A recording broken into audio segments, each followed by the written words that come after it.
അത് ഈ നമ്മൾ നേരത്തെ പറഞ്ഞ പോലെ അനുഭവത്തിലൂടെ ദൈവത്തെ കണ്ടെത്താൻ ആശ്രയിക്കുന്നവർക്കാണ്. അതാണ് 17-26 ഈ കാലങ്ങളെല്ലാം എന്താണ്. അപ്പം ഏതനുഭവമായാലും എൻ്റെ ദൈവവേദനെ ദൈവം അതിന് നല്ലതായിട്ട് കാണുന്നു. നിനക്ക് അയച്ചതാണെങ്കിലും ദൈവം അത് നല്ലതായിട്ട് കാണുന്നു. കാരണം അത് നിനക്ക് ദൈവത്തെ കണ്ടെത്താനുള്ള ഉപാധിയായി മാറുമ്പോഴാണ് ദൈവം അനുഭവിക്കുന്ന ആ നന്മ നമുക്കും അനുഭവിക്കാൻ പറ്റുന്നത്.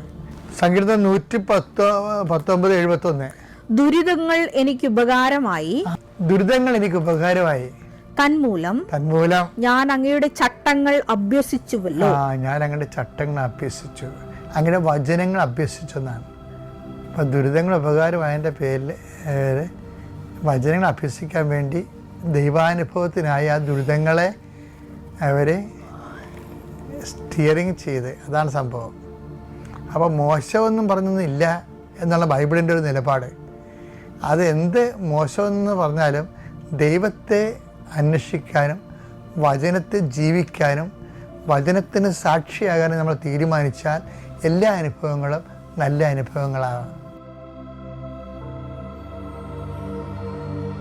അത്യപൂർവ ദൈവാനുഭവങ്ങൾ ഇനി നിങ്ങൾക്കും സ്വന്തം.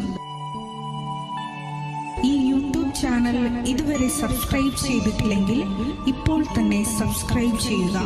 ഈ വീഡിയോ ഇപ്പോൾ തന്നെ നിങ്ങളുടെ സുഹൃത്തുക്കൾക്ക് ഷെയർ ചെയ്തുകൊണ്ട് കർത്താവ്